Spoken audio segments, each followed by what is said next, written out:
afternoon. I'm back with another video about the spirits your zodiac sign attracts, summons, manifests. If you have spiritual discernment or is possessed by at one point or time. Libra edition, since the moon is transit into Libra with the sun in Pisces. So Libra, you attract the selfish spirit, extremely balanced, like too passive, or you're talking to yourself, or the relationship spirits that are going to be too over clingy. So the personality, you may come across as someone that's with the first house, with this in the first house, you may come up with someone that's too clingy to other people's personality off the jump. Like you're selfish with your thoughts or how you initiate communication. You're selfish with that, with your personality, just based off of knowing your capabilities. You don't want to present that. You don't want to present that front. But this is your natural personality, so this is the way that you come across to other people, or like the personality of the other people that you attract around within your circle.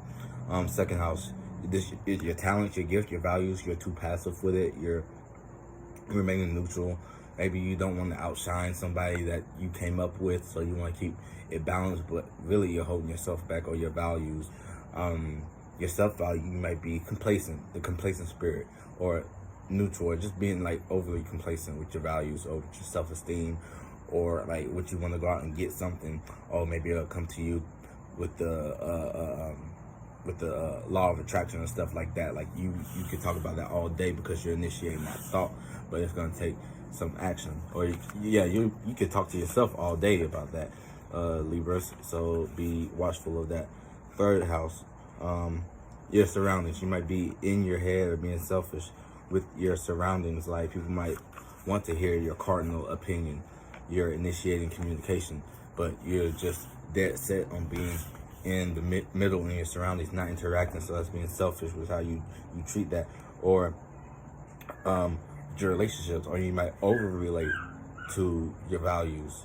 You might over relate to other people's values, therefore creating an envious spirit or manifesting that around you, or mainly just manifesting these relationship spirits that just come around to your surroundings. It's just your surrounding and you're just vibing. You have discernment, and they want to push it all into like deep fourth house and romantic energy and things of that nature. Don't allow that spirit to get inside of you, because then you're going to be relationships. That relationship spirit, then it's going to be a selfish spirit where you're talking to yourself, having an internal conflict when you're supposed to be pushing out that balance and the contrast of opinions and mixing and mingling and finding the result. Third house, the relationship. It has relationship over relationship spirits. You're just like doing your 360, and you might be within yourself, so you might attract these relationship spirits that always want to get you caught up in communicating, or like being super airy, like you're supposed to initiate, get your 360, but before you know it, these spirits are here in your 360, presenting a 360 for you that they have seen or have come up with. Fourth house, you might be caught in the middle of toxicity because you want to remain neutral, or like you may have these spirits around you that cause you to be neutral because you seek them for wisdom, because you want validation. You already initiated your thought. Now you're initiating the communication with other people's thoughts, and then that spirit is going to put you in a place to where you can either be neutral with them, or you continue about say fuck it and go about do what you want to do. And if you like stay neutral and lean into them, that's that spirit getting inside of you, and then you have something to push out your opinion about how you want to be selfish, and it ain't got nothing to do with you. So now instead of like drawing the lines in the sand where they need to be drawn, creating the boundaries and getting that wisdom or a blessing from that lesson, from that friction, you just want to be too passive, and you're just dead set in the middle, not leaning to one side. Like pick a side, be watchful of that, or spirits that don't want to pick a side. But then when y'all are talking in amidst yourselves, then you gonna come together, right? And then they're gonna be the instigator. But like, but I don't know, because I didn't give my opinion. That was what you said, in the comfort of being around them. You know what I mean? Fifth house, entertainment.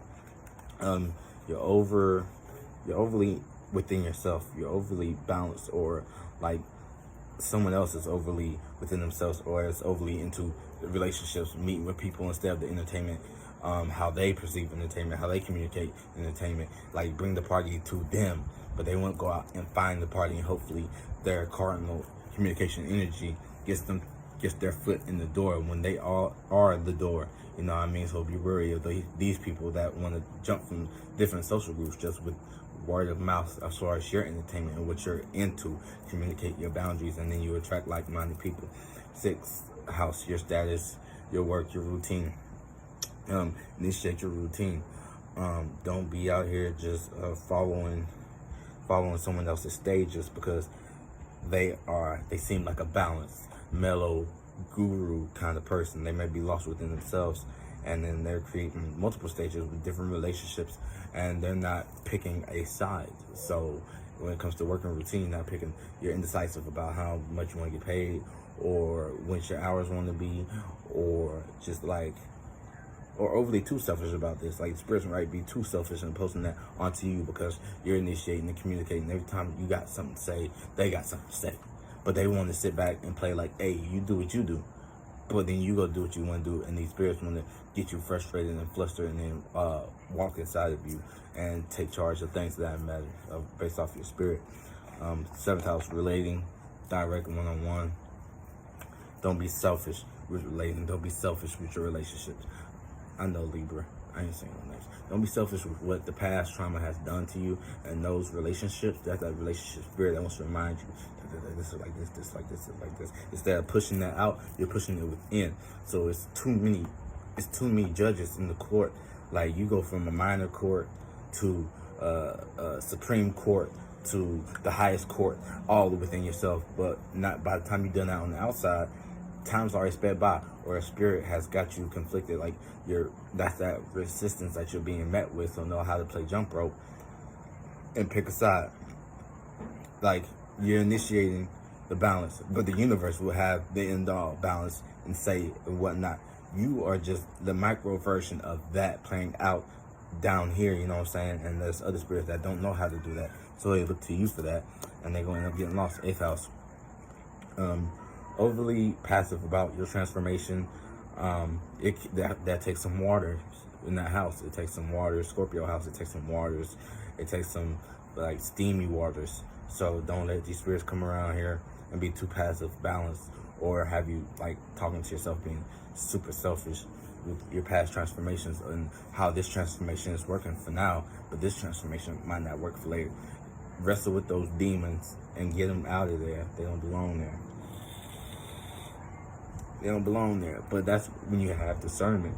They want to stop you at all costs, because that's a great transformation leaders can go through that. Especially like you seen like that NBA young boy, shout out Flight Balls, like he said.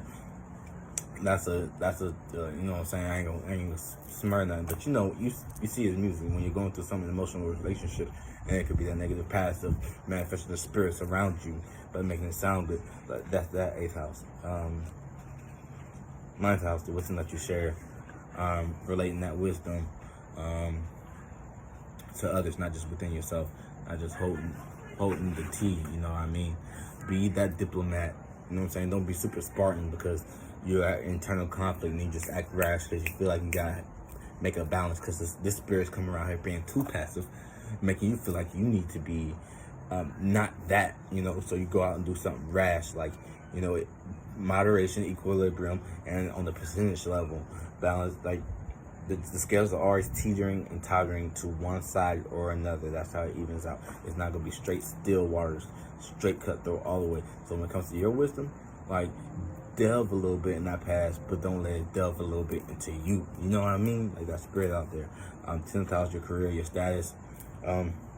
Being selfish with your status, not wanting to share that. That's where it's not being balanced anymore. That's why it's being too selfish with how much weight you want to put on one side, or how much weight you want to put on one person to get them to do what you want them to do, so that when they put the pressure on that, you know, going down the line, they put pressure on others and shit. It's lifting your side up because you have so much weight here from these spirits coming around, and you're talking within yourself being selfish. Then another spirit jumps out and it's like, boom, now you're putting the pressure on him just to even it out for you, so you can be lighted up, so you can be lifted up your weight. And it's too heavy on the other people, like stepping on toes or stepping on hands on your way up, because those asses you gotta kiss on your way back down. 11th house, this is associations. This is all about Libra energy right here, associating, getting out, networking, clubs, communities, things of that nature. One thing I can say about this is those spirits being too passive and want to reach out in certain networks. As an Aquarius moon, you're not being wishy-washy. When you keep it up front, teamwork makes the dream work. It's networking, it's business. You gotta do what you want to do, because in all these things, there's not even a million areas that's gonna be strictly personal. So you're not being wishy-washy. You're trying to judge yourself. Judge yourself on how much percentage level that you're putting in there. That's what you judge. Don't let these outer spirits try to make the judgments as former Libras or former spirits, lost spirits that was lost in that Libra energy that didn't get it together with that Aries energy, which is the opposite. The 12th house, the subconscious realm. Creativity, imagination, dreams, illusion. That's where that illusion comes in, like being extremely balanced in your illusion in your mind, being extremely diplomatic. You might be that a Persian from, you might be the person from motherfucking the 300 movie, just bringing word of mouth. And this is someone's words, not yours, but it's very in the way you're speaking, and you're just carrying that message.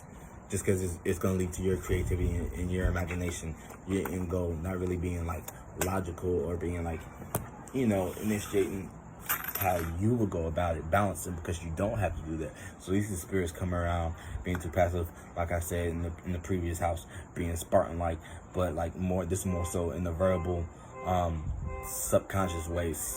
You're being real subtle about it. It'll distract you by being like coming in the face of another conversation that you're initiating and things of that nature.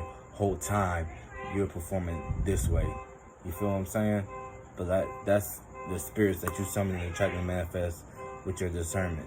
But don't get possessed. Don't let them, you know, be open within you. Thanks to that connection. Thank y'all. Moon is in Libra, still in Pisces, going to Aries. Be careful now. Get that flaming swords ready.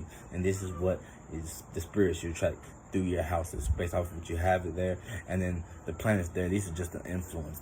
Could be the scenarios or the energy or the mood that these spirits are going to come behind. So that what I read off was without planets, but play that scenario with planets, with that influence on what you have there, and what planets are transiting there, or like that fall or the debilitated, or like a kid in the candy store that are exalted in that. There we go. I don't want to say fall, but that are exalted, or like at home at peace, they're chilling there. So thank y'all.